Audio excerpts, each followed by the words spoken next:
ಶ್ರೀಮಾತ್ರೇ ನಮೋ ನಮಃ. ಶ್ರೀ ಗುರವೇ ನಮೋ ನಮಃ. ಗುರುಬ್ರಹ್ಮ ಗುರುವಿಷ್ಣು ಗುರುದೇವೋ ಮಹೇಶ್ವರಃ ಗುರು ಸಾಕ್ಷಾತ್ ಪರಬ್ರಹ್ಮೈ ತಸ್ಮೈ ಶ್ರೀ ಗುರವೇ ನಮಃ. ಗುರವೇ ಸರ್ವಲೋಕಾನಾಂ ವಿಸಜೇ ಭವರೋಗಿಣಾಂ ನಿಧಯೇ ಸರ್ವವಿದ್ಯಾನಾಂ ದಕ್ಷಿಣಾಮೂರ್ತಯೇ ನಮಃ. ಗುರವೇ ನಮಃ. ಭಕ್ತ ಮಹಾಶಯರಲ್ಲಿ ವಿನಂತಿ. ಇದೇ ತಿಂಗಳು ಜನವರಿ 14ರಂದು ಧನುರ್ಮಾಸ ಮುಕ್ತಾಯಗೊಂಡು 15/1/2026ನೆಯ ಗುರುವಾರದಂದು ಪ್ರಾತಃ ಕಾಲದಲ್ಲಿ ಉತ್ತರಾಯಣ ಪುಣ್ಯಕಾಲವೆಂದು ಇಂದಿನ ದಿವಸ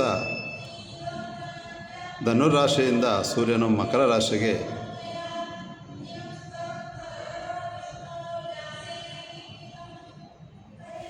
ಪ್ರಾರಂಭಗೊಂಡು ಈ ಒಂದು 6 ತಿಂಗಳ ಕಾಲ ಉತ್ತರಾಯಣ ಪುಣ್ಯಕಾಲವೆಂದು ಕರೆಯುತ್ತಾರೆ.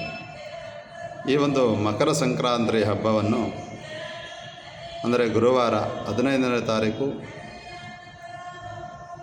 ಆಚರಣೆ ಮಾಡಿ ಜೀವನದಲ್ಲಿ ಉತ್ತಮವಾದಂತಹ ಆಯುಷ್ ಆರೋಗ್ಯ ಭಾಗ್ಯಗಳನ್ನು ಪಡೆದು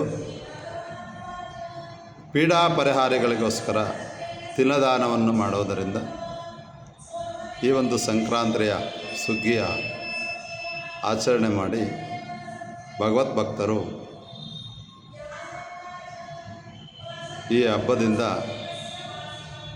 ಉತ್ತಮವಾದಂಥ ಆರೋಗ್ಯ ಭಾಗ್ಯವನ್ನು ಆಯುಷನ್ನು ಪಡೆದು ಭಗವಂತನ ಒಂದು ಅನುಗ್ರಹ ಸದಾ ನಿಮಗೆ ಇರಲಿ ಅಂತ ಹೇಳಿ ಆ ಗುರುಗಳಲ್ಲಿ ಪ್ರಾರ್ಥನೆಯನ್ನು ಮಾಡುತ್ತಾ ಸಂಕ್ರಾಂತಿ ಹಬ್ಬದ ಶುಭಾಶಯಗಳು ಎಲ್ಲರಿಗೂ ಹೇಳುತ್ತೇನೆ. ಓಂ ನಮೋ ನಾರಾಯಣಾಯ.